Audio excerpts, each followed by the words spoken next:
What's up, everybody? Mel here with a 2020 wrap-up video for the main channel. How you all doing? Hope you had a safe and happy holiday. We are sitting here on New Year's Eve at about 8:30 p.m. Eastern Standard Time, and I just wanted to share some of the highlights of my 2020. Now, obviously, due to the pandemic, this year has been a unique year to say the least.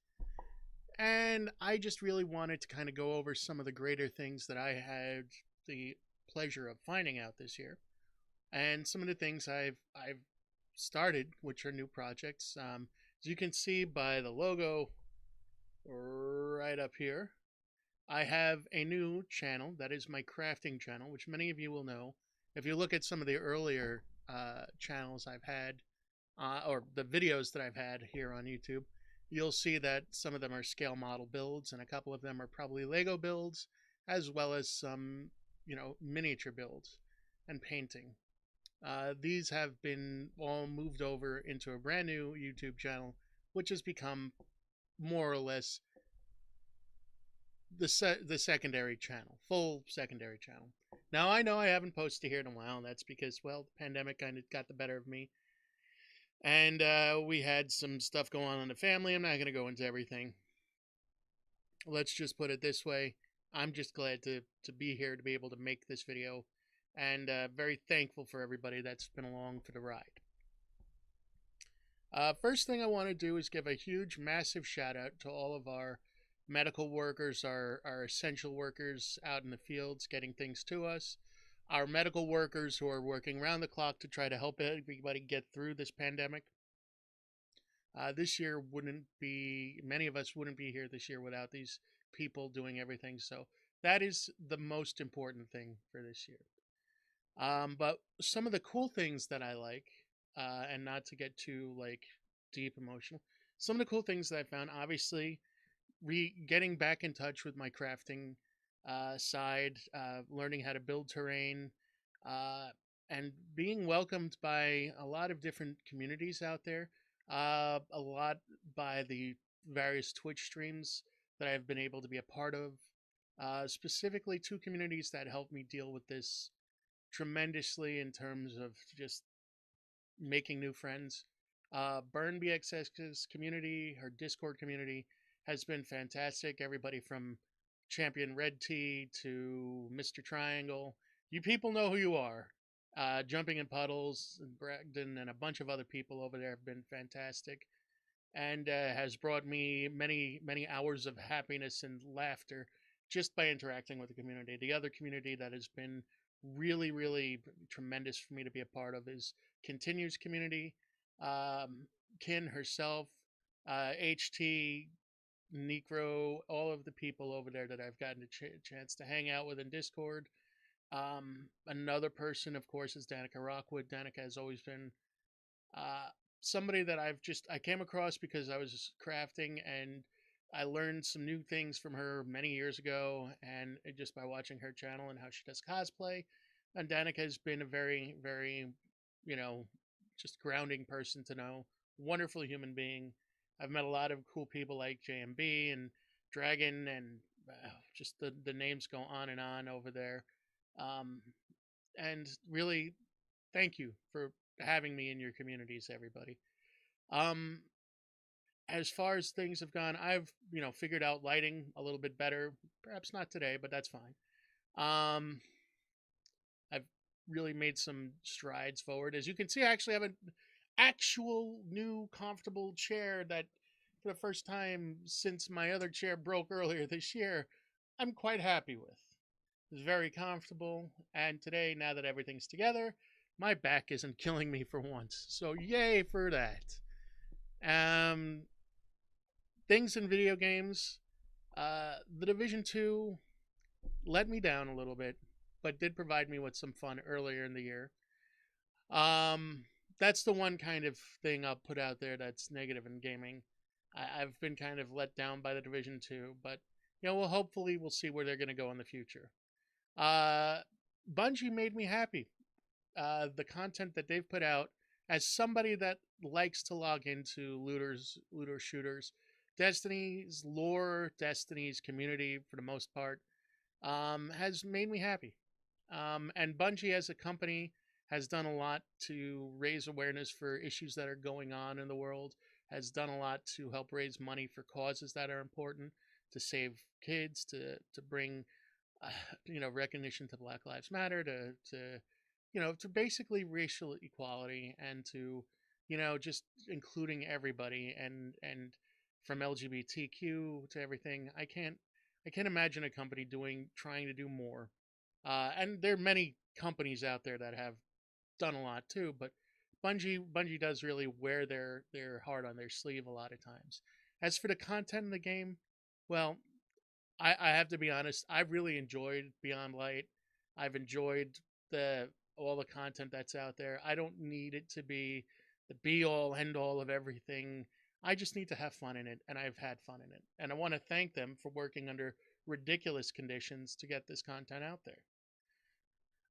Really, I want to throw that out to all the devs out there that have had to work in a new environment, have had to work in less than optimal settings to get games out to us. In many cases, this has been a big year for gaming. Obviously, with people being home more, people have needed some outlets to reach out to, and gaming is, of course, a great one. So, thank you to everybody who's worked so hard to bring us games, updates, and fixes for the games that we use to kind of distract ourselves from the horribleness that was most of what happened this year. And I'd like to throw a couple of shout outs to some really cool films that I got a chance to see this year. Um, One of the first ones I got to see was a movie called Cosmos. It's on Amazon Prime, and it is a very small budget independent film that looks like it was looks like no expense was spared on it. You wouldn't know how much funding it didn't have, but when you watch this film, you just don't see any of that. It's got great characters. It is a more of a hardcore science fiction film insofar as it focuses on a bunch of amateur astronomers, excuse me, who are just out for a night to watch the stars, and just in their interactions and the characters being so well done, the everybody who worked on the film did such a good job in this film that it was one of the films that made me feel hopeful. It made me feel good watching it, and it sounds so much more epic. The soundtrack is so much more epic than it has any right to be. It's just a great watch. I highly recommend you watching it. If you are into good characters, and a good story, this will leave you satisfied. This will leave you happy. Put a smile on your face. Um, the other film that I really have to recommend, there's actually two others. One is Jodorowsky's Dune, which talks about filmmaker Jodorowsky, who was trying to make Dune in the 70s. Um, and it is a fantastic piece to watch for anybody who's interested in film, to anybody who wants to see where a lot of because the people, that the amount of talent that Jodorowsky brought together to try to make this film, to try to produce this film, was just staggering. The people that he got, from um, H.R. Giger to um, Mobius to Salvador Dali at the time. These were all people that he had that were so. This project was so huge, so tremendous. Never got made ultimately by him, but the impact of this can be seen in many movies. Whether you look at Alien, or you look at um, aspects of Blade Runner, different movies, that the Fifth Element, all would not have been possible, I believe, without Jodorowsky's, you know, attempt to make this film. So I highly recommend checking that out if you're into films.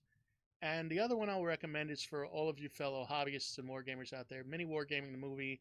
This was recommended to me by Brent from Goobertown Hobbies. Specifically recommended it to everybody.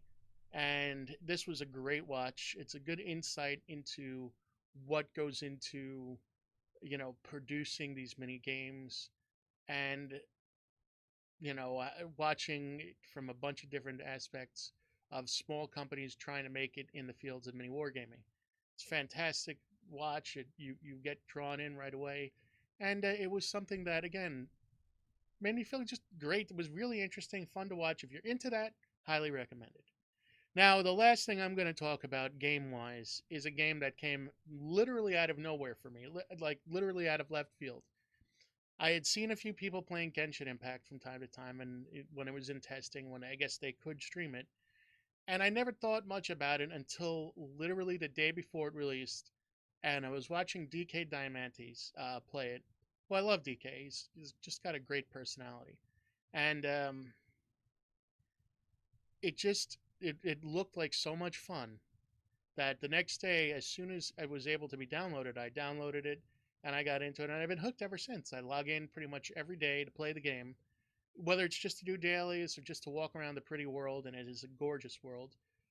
Yes, it is a gacha game, so if you are somebody that has poor self control, poor impulse control, or is prone to gambling, I highly recommend not getting into it.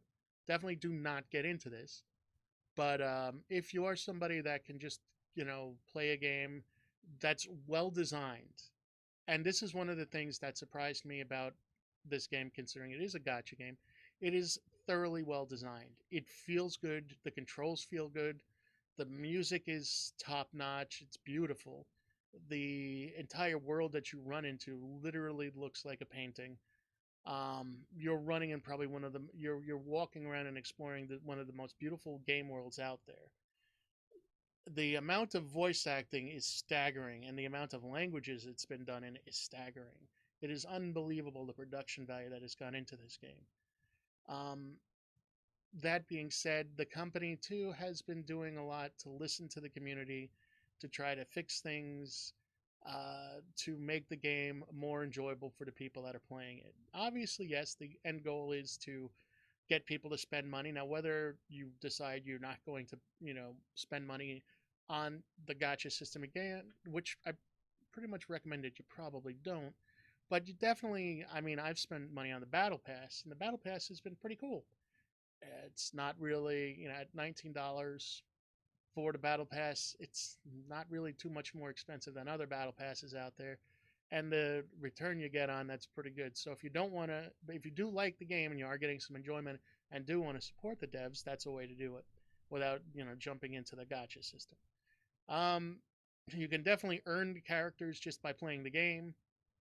There are plenty of opportunities from the company itself to get free Primo Gems, which is their gotcha currency. But I highly recommend it. I mean, like if you're looking for good gameplay or just to try something out, whether it's on your phone or on the PC, give it a look. And the other game I will recommend along the same lines is Phoenix Immortals Rising. This was a game that also kind of caught me a little bit off guard.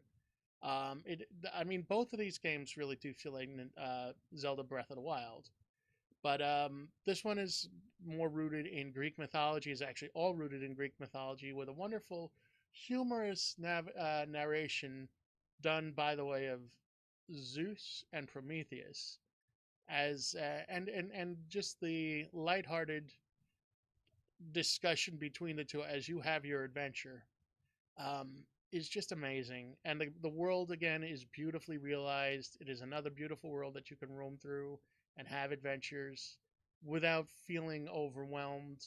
There's a lot of unique puzzles in there. And like Genshin, you just feel good playing the game. It's controls well. Again, the music is wonderful. Highly recommended. But as far as anything I'm looking forward to, obviously, with um, the vaccinations that are coming out, and maybe hopefully by the end of the year being able to get out maybe close to what we were in the past, to maybe being able to see my friends again, in person. I'm looking forward to things. I'm looking forward to the future, to seeing what the world is going to be like after this is put behind us. Um, that being said, I really just looking forward to playing some new games, to seeing some movies. Um, I think obviously the new Denis Villeneuve's Dune is my biggest draw as far as movies go for this coming year. My I'm looking forward to doing so many things in crafting and building. I have a game, actually two games that I'm working on developing right now, which I will talk to you more about on the other channel. And really, just seeing all you all again will be really good.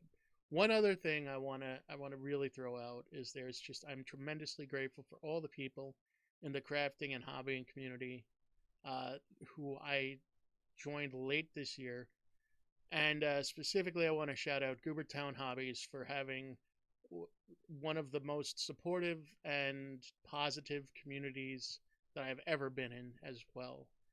Brent, thank you for accepting me into your community and for having put together such a wonderful group of people. Um, I am very glad to be there, and I'm looking forward to seeing everybody, projects going forward in 2021. I guess that's it for me now. A little bit longer than I anticipated, but hey, a year in retrospect is one of those things that you kind of just want to take a look back at. And I wish you all a very healthy and happy new year. And as always, I will see you soon. Uh, Before I go, if you like what I do here, hit the subscribe button. If you like this video, hit the like button. Press that bell for notifications. I do put out videos. I'm going to try to put out more on a regular basis. And now that I've done the standard YouTube spiel, I will say, as always, stay well, stay safe. Mel out.